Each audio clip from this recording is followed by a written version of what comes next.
speaking of hybrids, the South Africans are obviously on the forefront of that. It's quite impressive and a little scary. Well, they've got Esterhuizen, who is arguably one of the better midfielders running around, having the number 20 on his back, and his role is to be a forward. That was his cover, and I think he scores 2 tries on the weekend. You know what I mean? Offer more, which probably gets passed back to him, but the second one is pretty much what a forward does with South Africa, get in the 22 area, and you run straight and hard and direct and try to dominate people, and he was able to do that. So, yeah, I think we're talking about innovation, and he's at the forefront and leading that when you've got guys in a specific skill set and being able to be open-minded, I guess, to be able to say, hey, I know you're a back, but for the better of South Africa, to be able to cover a 6-2 split or a 7-1 split, I need you to be an out-and-out forward, which is crazy to think midfielder can be seen as just a forward cover. So, yeah, you're right, Ross. It's very scary, I think, and the depth that they are building, they're building a lot of depth, they're innovating, and I think for us as Kiwis, it's a little bit worrying in the fact that they're innovating and they're leading, right? It used to be for so long that we were kind of in that scene and that innovating and being able to do that. I think the South Africans now are running away with that title at the moment. Running away with it. Feinberg and Ngomazulu, we saw him put up all those points in the Rugby Championship, and against a team like Japan, they never stood a chance.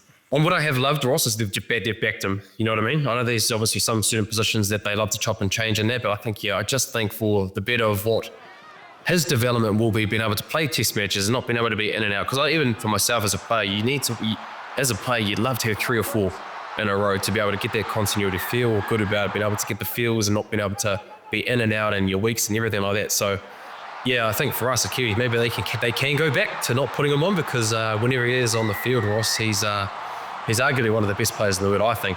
He's other than, you've got DuPont, Cam Roygard, who I think, is possibly in that, could be in line for that position in a year's time. Sasha, he's an enjoyment. It's very refreshing to watch a guy like him play, even against a tough Japanese team.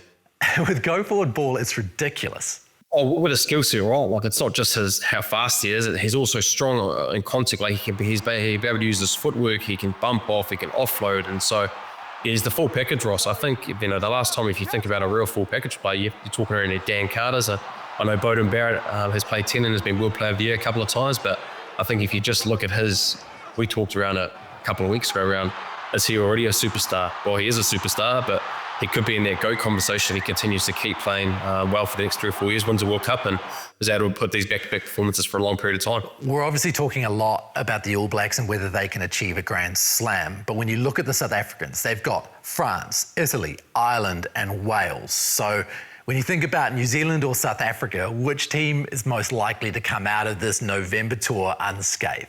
I don't think anybody will be unscathed, but I think if we're looking at the draw, the Springboks probably have the easier of the two, right? They've got 2 tough test matches against France and Ireland, which is always going to be tough, those 2 teams. And then they've got Italy and Wales, that Wales probably aren't in where they used to be. And Italy, I can't imagine they've actually beaten the Springboks before. So I think if we're going to talk around teams around undefeated, you'd have to think that the Springboks would be the favourites in that. But for us, I think it adds a lot more to our resume for this year, I believe, Ross, if we're able to get this undefeated and get this Grand Slam. You walk out a tough back end of the year. Yep, we lost to South Africa, of course, and we had that hiccup against the Argentinians. But I think, if you look at the schedule-wise for us, if we can get it done, it's a pretty successful season. Take away maybe one more win against the Springboks. So, but to answer your question, I think the Springboks probably would go undefeated in a more easier way. They're probably us. Yeah, Argentina, they've got Wales, Scotland, and England. I reckon there's a chance that they could come through that. I could, but I think it's always been with us. But then, right, when have they ever been consistent enough to be able to do 4 test matches or 3 test matches to do that? So look, they've definitely got the ability. They're pretty much at the top of the Rugby Championship this year. So I think they always have had that ability. I'd be pretty clse to backing them to be able to do that. So, but yeah, consistency is always a big thing. But I've always loved watching Argentina when they get things right. When they've won test matches against us, or even when they've won the Springboks, they're able to do it. So there's definitely not the fear that they can't do it. I think it's just about can they get it done and get some consistency. England is the other one. They've beaten Australia. They looked really good.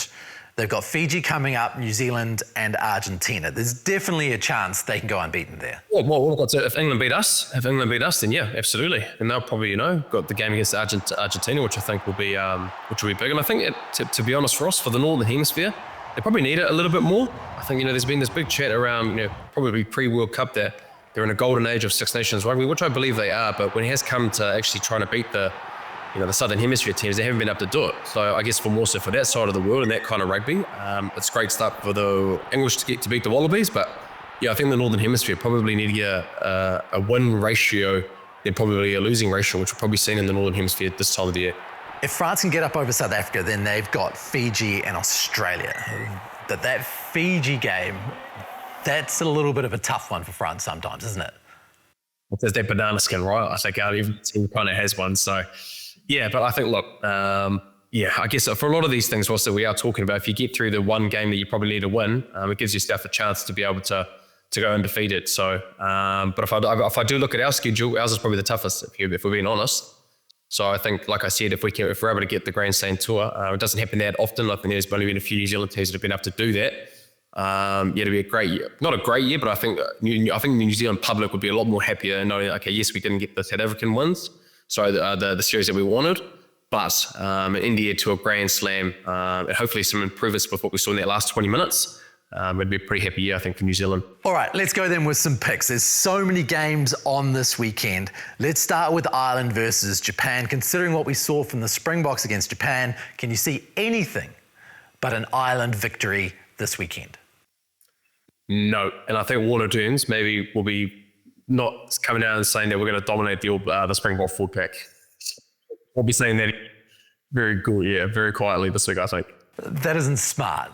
Okay, let's move on to Scotland versus New Zealand. Obviously, New Zealand unbeaten at Murrayfield, but the Scots have looked pretty good the last couple of times. Yeah, it has. The big focus for Scotland, we know what they've got out wide. They need to match the All Blacks up front. And I suppose from an All Blacks focus point of view, if there's ever a week for Jace Ryan and this pack to lay a platform and just take Finn Russell and that out of the game, completely out of the game and just dominate up front, the All Blacks will get the result.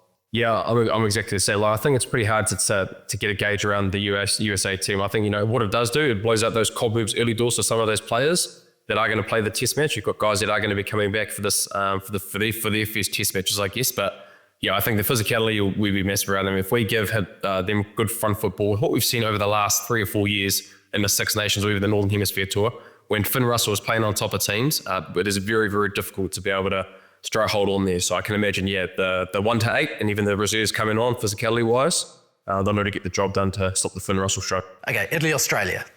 Australia. England versus Fiji. England. Yeah, England look good. Really good. But the big one this weekend really is France versus South Africa. Yeah. It's one of those ones I need to see the teams, not to sit on the fence. But if I had to pick, I just think it's like for Southern Hemisphere teams, I think we sort of saw it on the weekend with Ireland and New Zealand, is just being patchy, like the start of their season, it's the end of ours. And so there's a few more runs on the board. You've got a bit of rhythm from a Southern Hemisphere team point of view. And I think that potentially it'll be tight, but I think that's what will lead me to say South Africa. I think I'm going to go South Africa, but I actually think this is going to be a statement convincing win for the South Africans. I think, very similar to probably the first test match, like the first test match of the year, Egypt, that you kind of touched on with the all kind of coming, a little bit tougher in the early part of this Northern Hemisphere tour, but I actually think South Africa are going to win this game pretty convincingly. I've got a feeling, I think the way that they played, I know it was against Japan, but I think it's Sasha Feinberg, if he's going to continue to keep playing at 10 and they're going to be able to keep winning collisions, and, if a midfielder can start scoring tries as a forward, it's going to be a good one for the South Africans. I think he gets the fridge this weekend. And Wales versus Argentina. Wales have been atrocious. Can they get up against Argentina? I don't think so. But strike it.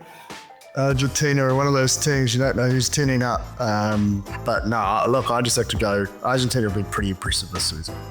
Yeah, I'm going to be going Argentina. It'll be a bit disappointing for them to start their... Massively disappointing. I don't get that. British and Irish Lions. Like, come on.